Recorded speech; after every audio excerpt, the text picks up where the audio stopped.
Inside Cottonwood. I'm Mayor Diane Joens, your host, and we have guests Damien and Ann Browning today, and they run Steps to Recovery Homes.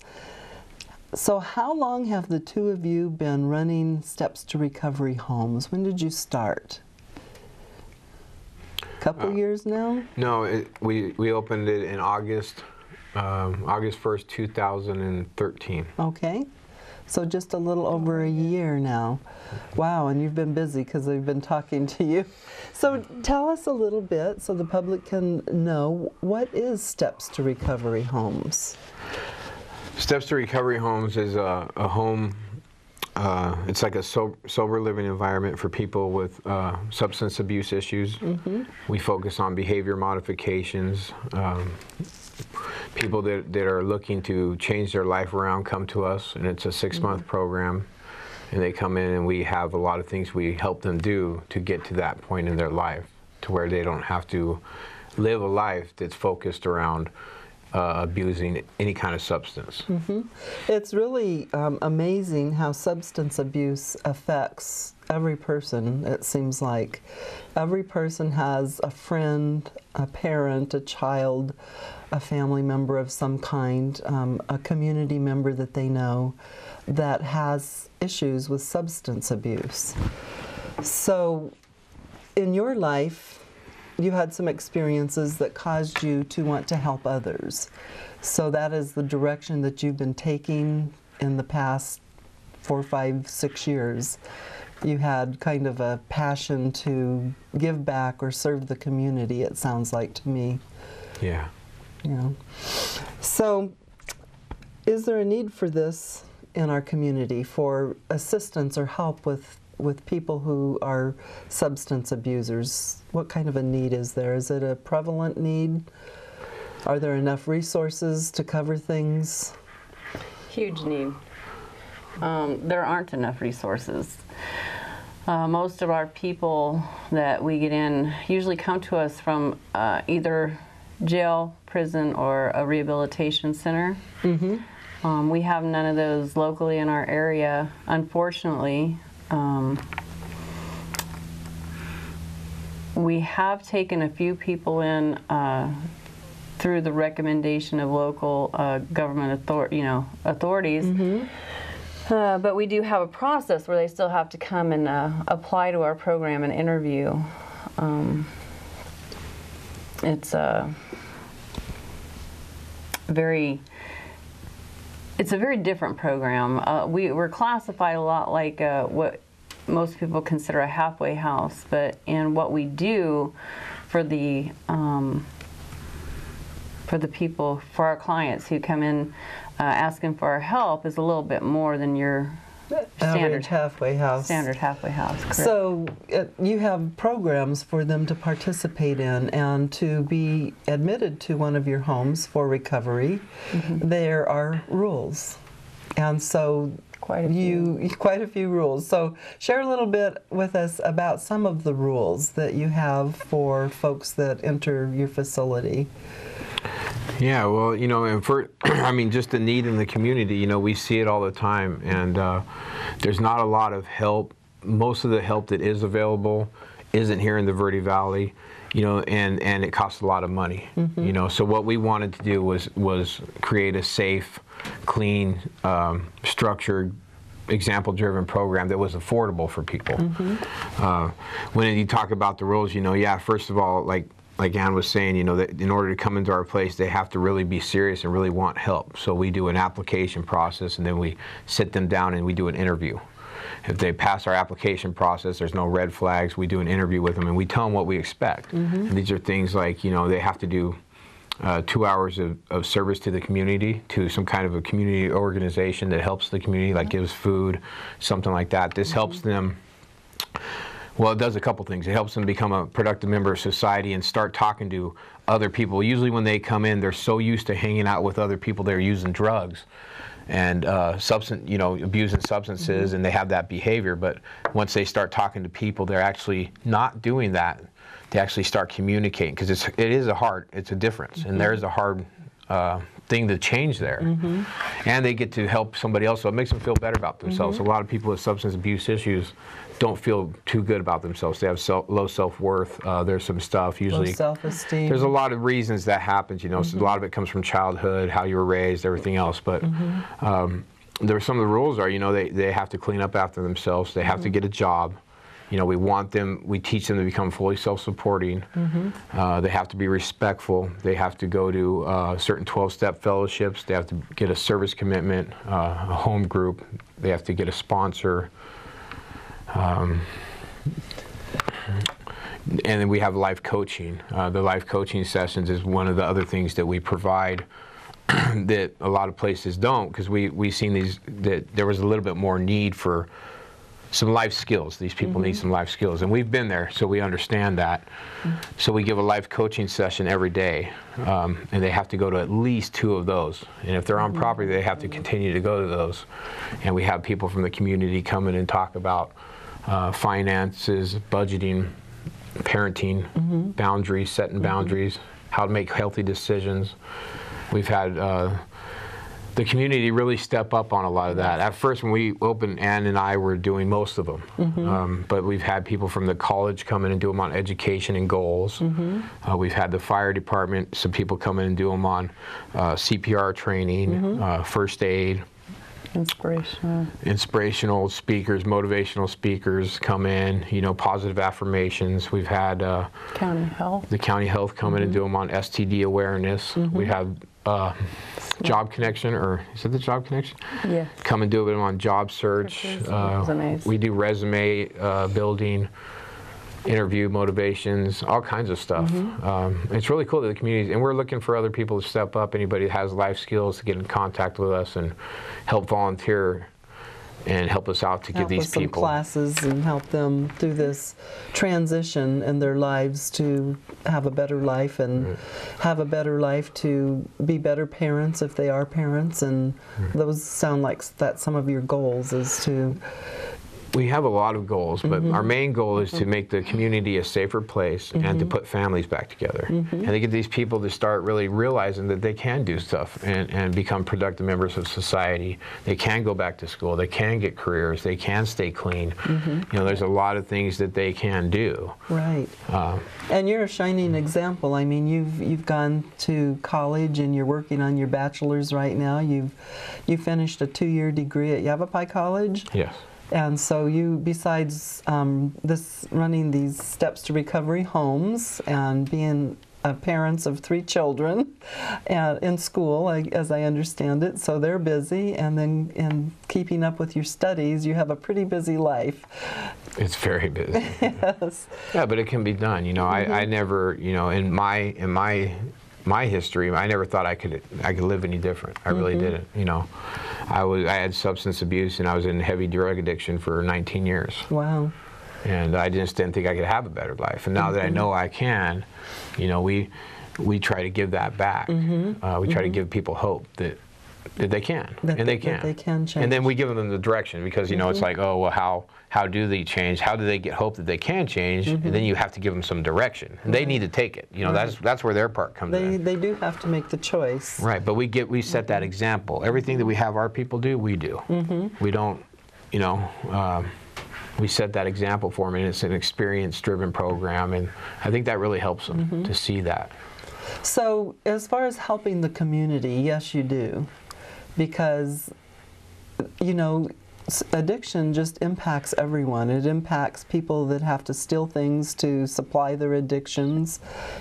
So it impacts your police department, and it impacts your jail system.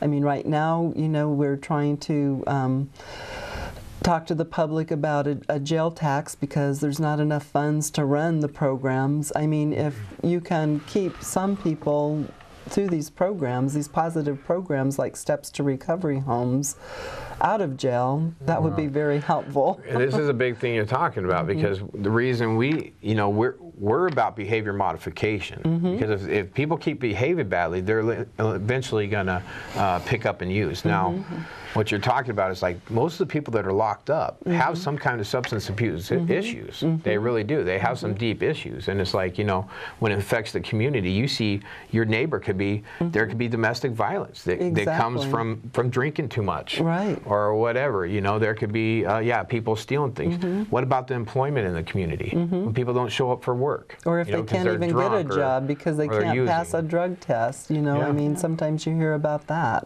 it's hard for employers to find a person, you know, that's not on drugs to employ, or just driving down the street. You know, I'm scared. You know, I have 3 children, and I know what it does, and you know, a lot of people drive intoxicated, and somebody could get hurt. Absolutely, absolutely.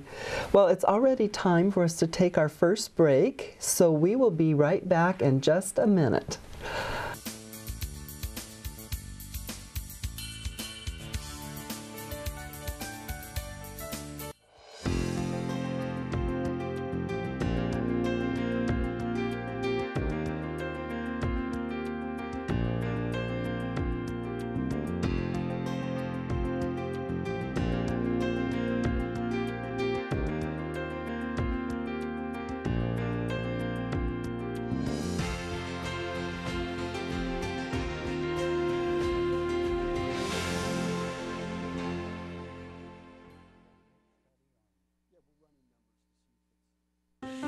A boy born in Joplin, Missouri was fascinated by anything with wheels and a motor.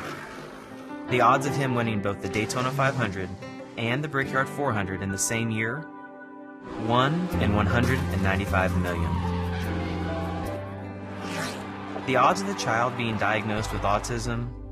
1 in 68. I'm Jamie McMurray, and my niece has autism. Learn more at autismspeaks.org/signs.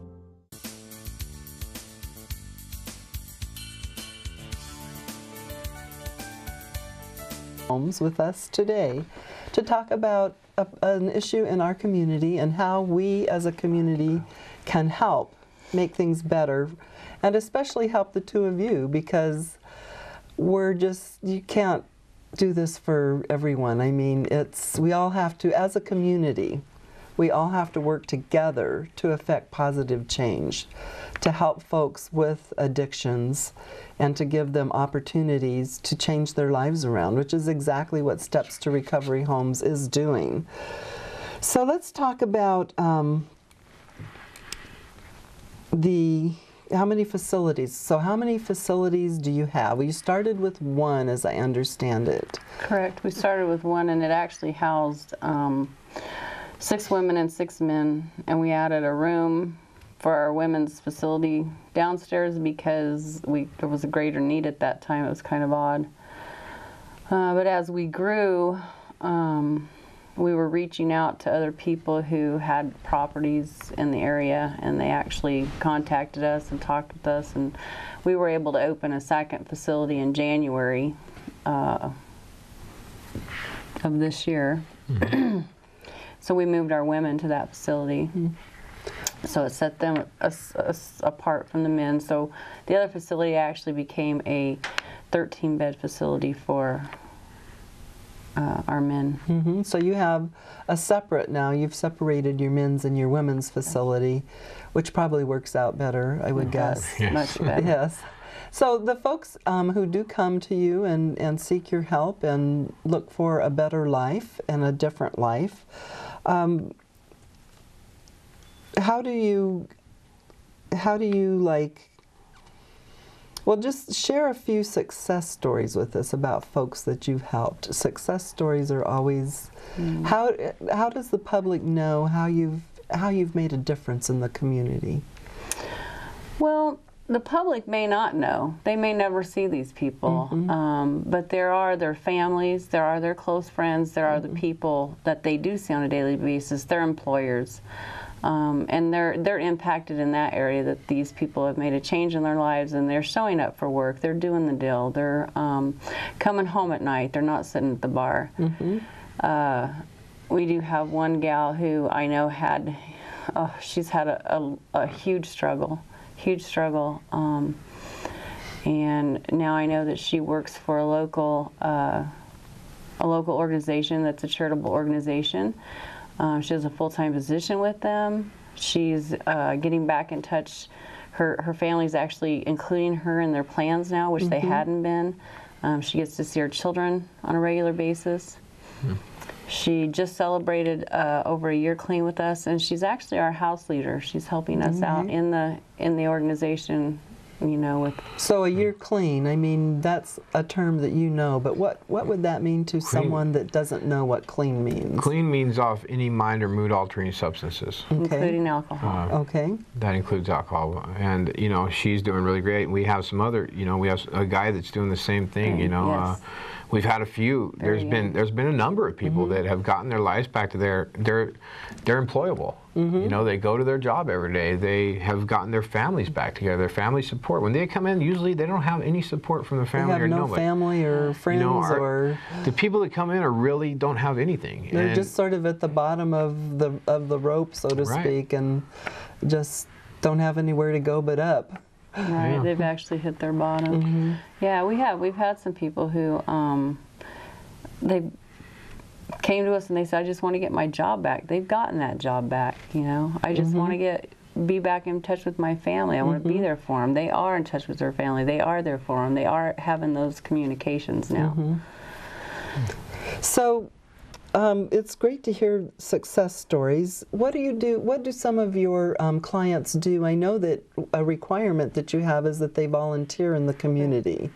So how do they feel good about that? Oh, they love it. They do?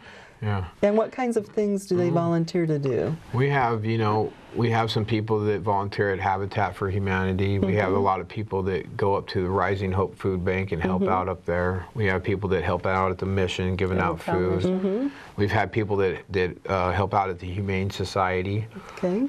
We've had people that help out at thrift stores that are, you know, like the Humane Society thrift store or Adoptive Mission. Life Center, I think it's called now. Just all kinds of stuff, you know. The Bread of Life. Some of our people go out to the Bread of Life in Camp Verde. There's a lot of stuff that they're doing, and they do love it. You know, and the Loft too. There's makes them feel good about themselves. some people go down to the Loft. And the Loft is a center for the homeless that is managed by Catholic Charities down in Old Town. And that's another thing. We have a garden at our facility, and our people grow, and what we don't eat. We just went and took a bag full of tomatoes and peppers down there, you know, to the Loft, and we take food down there and clothes when we have it, and you know, we're doing a lot of stuff. What is it that the public can do to help you? Because you just recently, as I understand it, became a 501c3, which gives you a nonprofit designation, which means if someone contributes to Steps to Recovery Homes, they can take that off of their taxes. It's a tax deduction. Right.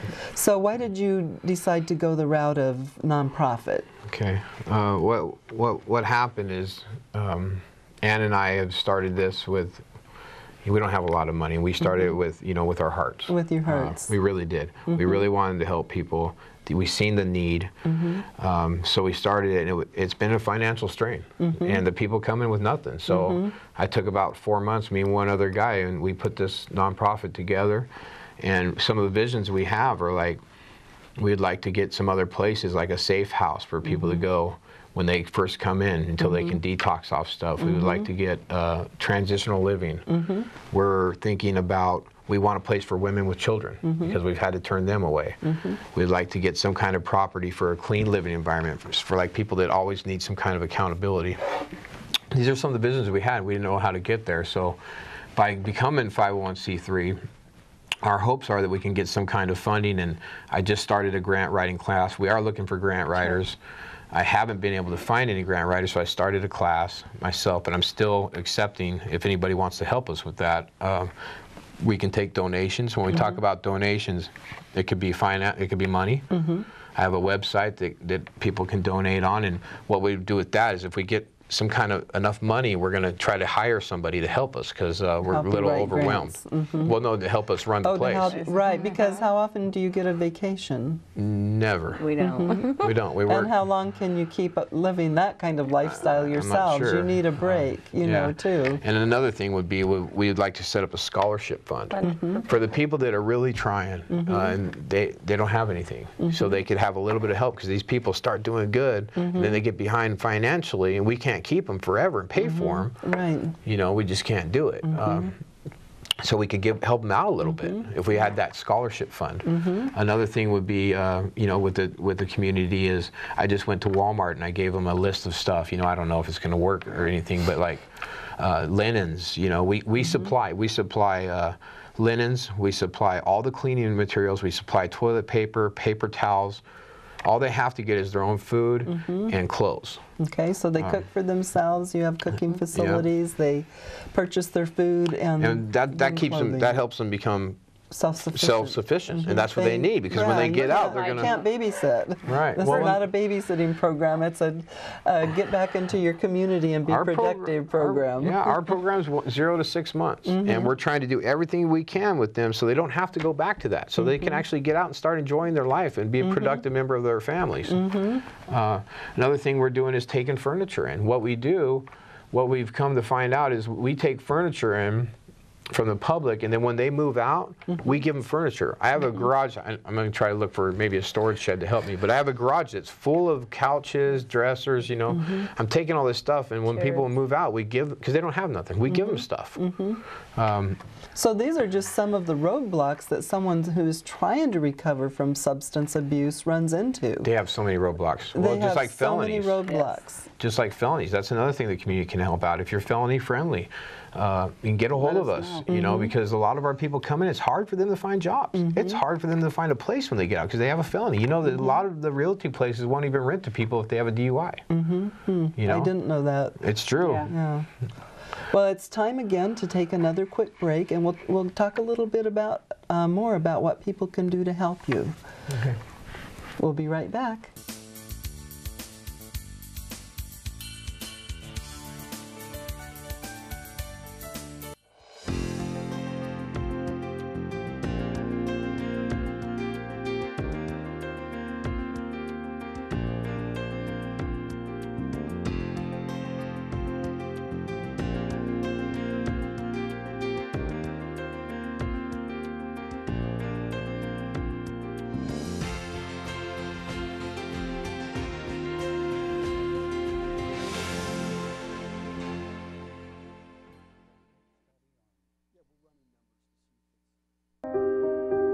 Here's to the things that can keep us safe. Those we use all the time with hardly a thought. Those that are silently standing by to save our lives. And now, those that we carry with us everywhere we go.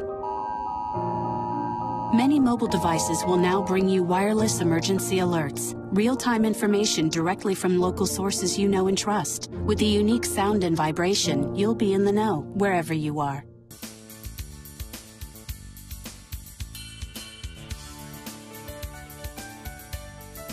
Anybody can come down and wants to volunteer the time. You know, we're looking for transition mentors. A transition mentor is one of our ideas that once they get close to getting out, this person would work with them to find a place. Okay, so they would stay in their lives to essentially to help them. And we're looking for you know, volunteers to do life coaching. We're looking for passenger vehicles, like a passenger van would be a really help. Passenger van? Passenger van.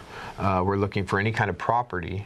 I know that's kind of a big thing, but if we could get some kind of a property to... Because right now you're renting. Yeah, and it's really hard. Yeah, so you're paying a lot of bills and folks are coming in out of jail or out of treatment or wherever they're coming from, and they have nothing. They have no money, nothing. It takes them 3 to 4 weeks to find a job. Takes them another two weeks to get a paycheck. And in the meantime, you are personally financing everything. We have to have, our facilities have to be halfway full just to break even.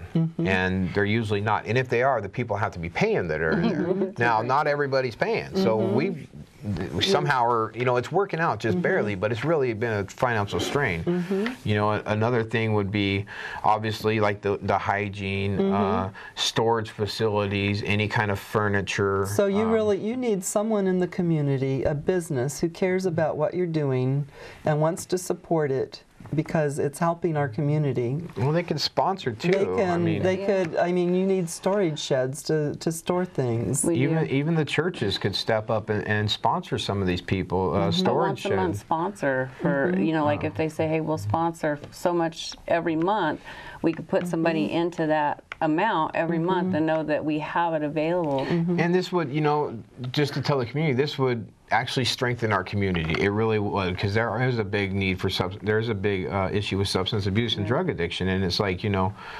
it's huge, and it would stay in this organization, and everything that goes into this is going to be for the people. We also do a financial savings plan with these people. You know, if they put in $25 a week, we half their money. I don't know how we're doing that, but we do this because at the end of their 6 months, they'll have about $900 to move out, because we were seeing these people in the other places moving out with nothing. Where do they go? You know, so actually we have a better financial plan than any of the banks. So you've personally financed that? Yeah. Wow. Yeah, and that's because we care about these, because we want them to get out and be successful. It's what I call an incentive for them to save money. So if they're going to be willing, because once they put the money in that account, they have to leave it there until they've completed the program and they get ready to move out.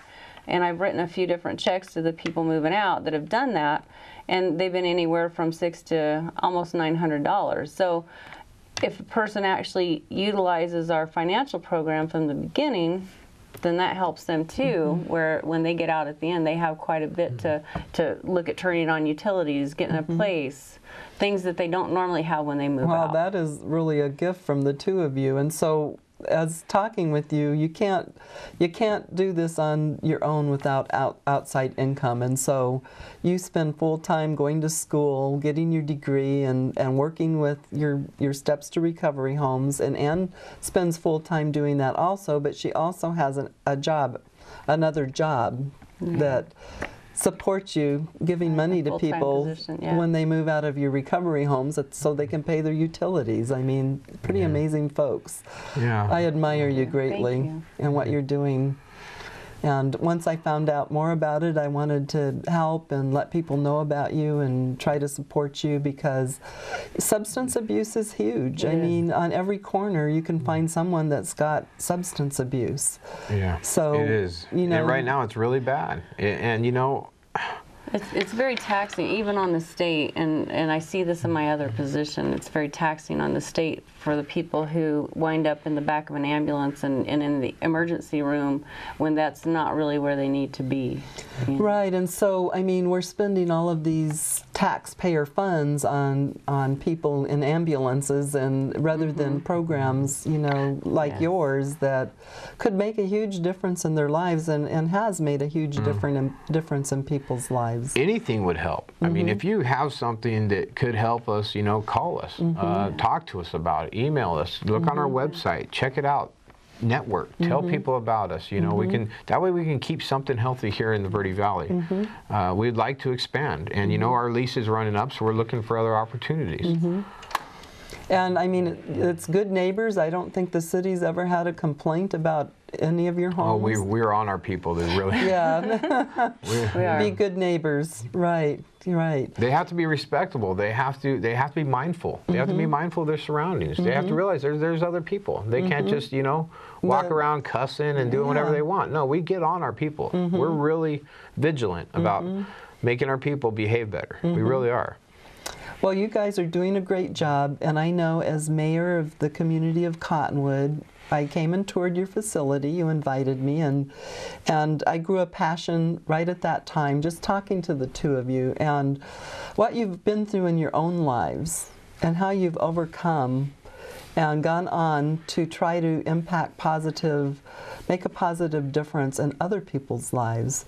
And when you're doing this, I mean, you're taking money out of your own pockets to do this, and you're making the community safer, you're making the community better, and you need help with that. You need help because you've been going a year and a half, and And you just can't do it on your own. And so therefore you become a 501c3. People can donate and they can help you out. And they can, if you have a skill, if someone in the public has a skill, life coaching skills, I mean, you teach behaviors, education, finances, understanding recovery, you teach hygiene and health, so that when people go look for a job, they're clean. You have computers and to help people find jobs. You teach about relationships, parenting, job skills, resumes, interview, presentation. You teach about self-acceptance because people are doing drugs and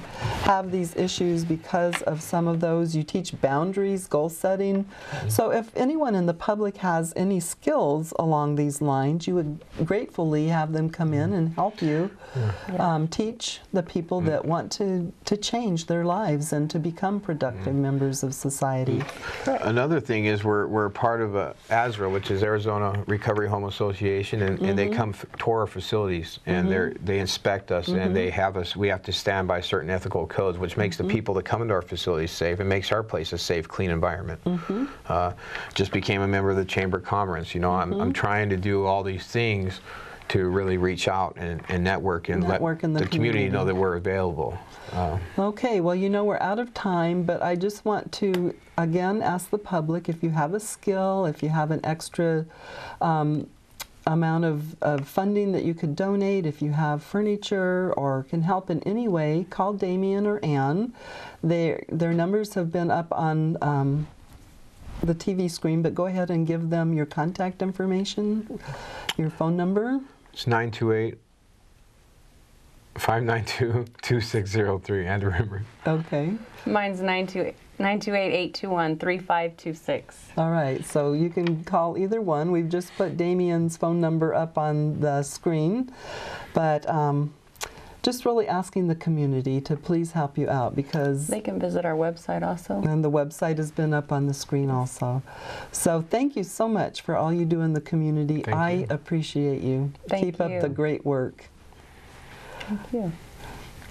And that's the way it is in Cottonwood. We'll see you next time.